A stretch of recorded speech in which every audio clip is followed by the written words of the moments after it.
¿Cómo fue tu viaje al budismo? Pero yo imagino que no crecerías a lo mejor en un entorno donde el budismo fuera la religión predominante. Es así, lo imaginas bien. Yo me acerqué al budismo viviendo en la ciudad de Buenos Aires, en un momento en el que, podríamos decir, haciendo una suerte de checklist, Mm. que tienes todo lo que, o gran parte de lo que imaginas que te da bienestar. Y lo tenía. Afectos, un sitio donde vivir, una casa, estar en una gran ciudad con lo que esto implica y te ofrece una ciudad como Buenos Aires, pero este es el punto, siempre hay un pero. Y aquí el pero es que cierta insatisfacción anidaba allí. Y esa insatisfacción que intentaba cubrirla con algo más de lo mismo, pues como mínimo alentaba ese sentimiento de insatisfacción. Me derivé a pensar que esa insatisfacción se podía cubrir o abordar desde la espiritualidad, que era cierta orfandad espiritual la que tenía. Y en aquel momento, por distintas actividades y curiosidades, me estaba acercando al pensamiento oriental, pintura, el aspecto de la salud, el Tai Chi Chuan, etc. Y me empecé a explorar el budismo. Entonces, desde la insatisfacción, me acerqué al budismo. Y empecé a leerlo, a conocerlo, y poco a poco ha sido una relación mantenida en el tiempo y en el que la profundidad se ha ido dando junto con la experiencia. ¿Y qué te atrajo del budismo? ¿Qué viste? ¿Qué te hizo pensar esto es diferente, esto es para mí? La compasión. Ese fue el tema que más me decantó. Siempre llegas a una tradición espiritual, una tradición de sabiduría, con una inquietud y piensas en cómo satisfacer esa inquietud. Y uno de los elementos que me sorprendió y que más me atrajo porque pudo expresar con palabras ese pulso que no siempre era compartido con los demás, pero que anidaba allí, fue el tema de la compasión. En aquella época estaba por llegar en una de las varias visitas donde el Dalai Lama a Buenos Aires, así que las librerías, la prensa, pues hablaba de él y una y otra vez salía el tema de la compasión. Y entonces eso es lo que me atrajo mucho, que fuera un elemento casi vertebral, el tema de la compasión. Hablas de una insatisfacción que te lleva a encontrar el budismo. ¿Ha conseguido el budismo eliminarla? No, No del todo, ¿no? no del todo, no del todo. Esto es Pero una batalla constante. eso es una batalla por siempre. Lejos de ser una mala noticia, es una buena noticia porque tienes allí la motivación de seguir trabajando con ella porque vas afinando o se va afinando, se va redefiniendo. Es una conversación que mantienes contigo muy íntima, muy personal y vas como redimensionando, redefiniendo qué es lo que consideras insatisfacción. Entonces se va haciendo cada vez más sutil, pero también como muy concreta, ambas cosas. Concreta porque empieza a tener nombre, apellido y forma. A veces es uno, a veces son los demás, las circunstancias. ¿Quién no está insatisfecho con la situación que nos cobija? Y empieza a ser sutil porque hay un anhelo que es trascendental. Así que conviven lo cotidiano con lo trascendental. Em, el budismo tiene algo de estudio de la mente y búsqueda de la causa del sufrimiento del que hablamos y de búsqueda también de remedios, ¿no? Hay gente que dice que Buda fue el primer psicólogo. No lo puedo afirmar categóricamente porque es posible que el Buda tampoco Él no fuera consciente, ¿no? se viera a sí mismo como psicólogo, ¿sí? Yo creo Bueno, que el término ni siquiera existía, evidentemente. iba a agregar eso. Pero Que me imagino que nunca pasó delante de una facultad de psicología. no, ni tuvo una consulta ni nada. Exacto, sí. Digamos que cambió en todo caso la idea del diván psicoanalítico por el cojín de meditación. Y entonces hoy el lenguaje trae desde la distancia y el tiempo, en nuestros términos, ese elemento tan importante que señalas, que es el estudio tan profundo, y otras tradiciones no dualistas también lo tienen. Esto no es patrimonio exclusivo del budismo. Todas las tradiciones espirituales hacen un abordaje sobre lo que es la mente.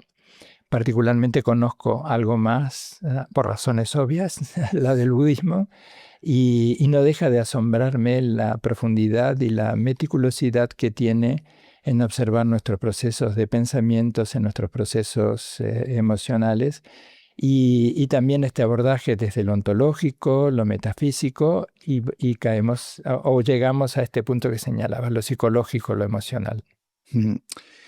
Hoy tenemos sociedades muy dañadas. Todos los estudios indican que hay una mayor incidencia de problemas de salud mental, especialmente en los jóvenes. Y uno en Internet y en libros encuentra infinidad de gurús, personas que ofrecen soluciones y demás. El budismo, ¿qué puede aportar en esta crisis de salud mental en la que nos encontramos? Creo que lo primero que puede abordar, y haré una pequeña salvedad, voy a hablar desde mí, como ser humano, como monje budista, pero todo lo que diga aquí fundamentalmente es mi propia responsabilidad. No estoy hablando en nombre del budismo.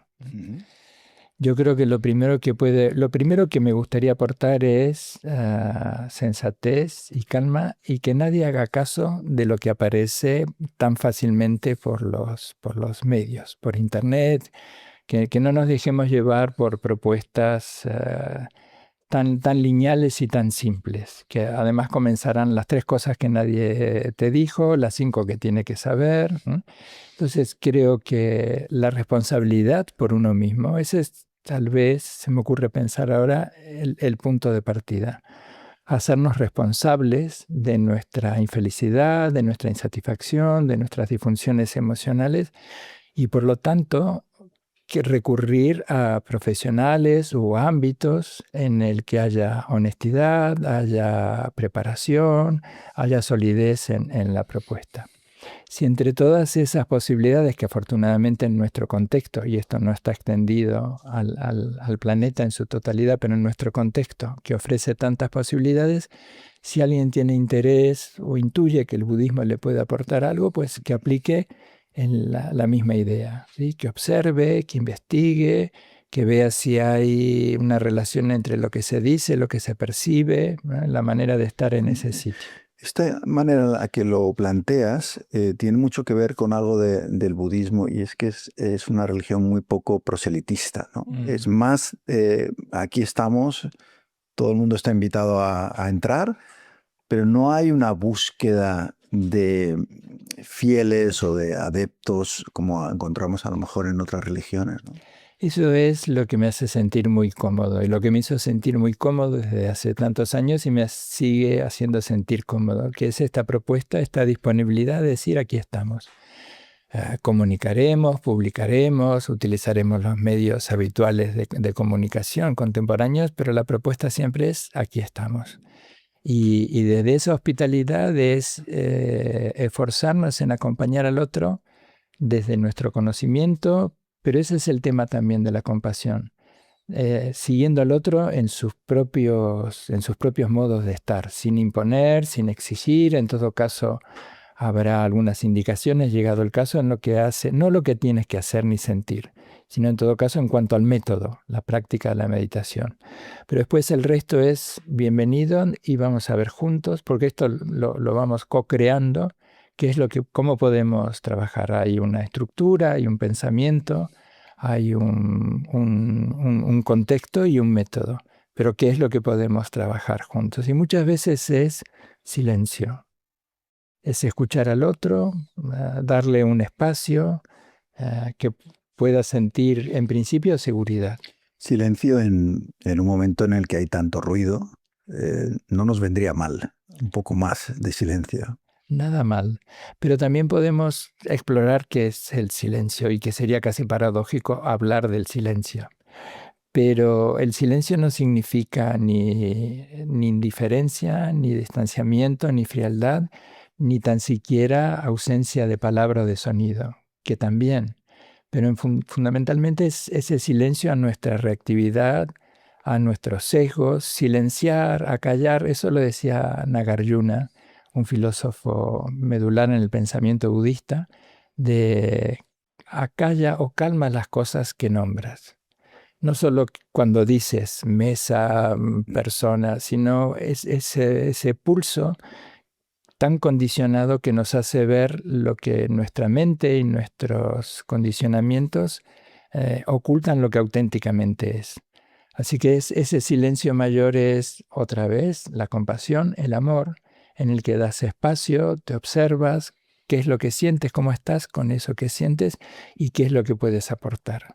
Y sin embargo, lo que nos encontramos estos días es polarización, es enfrentamiento, es conflicto.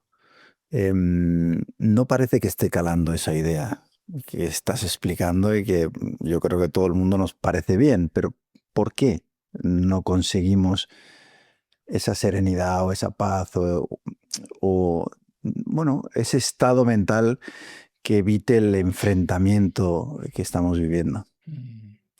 Ese es el interrogante mayor que estoy teniendo en mis conversaciones también internas conmigo. ¿Qué es lo que está sucediendo? Y no hay una única respuesta. Y no hay un único motivo. Son varios y son muchos y que se vienen gestando desde hace años, siglos incluso. Creo que también es justo señalar que hay como dos mundos, por ponerlo en estos términos. Uno es el de los medios, el que aparece en los medios en donde sí hay cada vez más polarización, hay mucha conflictividad, pero también es verdad que eso está presente en nuestra sociedad, pero también está presente la sensatez, la calma, el afecto, la solidaridad. Y yo creo que esto hay que señalarlo una y otra vez. Yo Hay que tengo señalarlo mucho. una sensación parecida, ¿no? Con las redes sociales, que muchas veces uno ve toda la polarización, el odio muchas veces, ¿no? Que se Sí. transmite y te puedes llevar la sensación de que esa es la realidad y luego sales a la calle y no lo ves. No ves a la gente insultándose como se insultan las redes sociales. Entonces, yo creo que hay una distorsión también a través de ese ruido de las redes sociales y de los medios que puede, de una manera negativa, contaminar a gente que a lo mejor no está en ese estado, pero también es verdad que el estar escuchando eso constantemente tiene que afectar.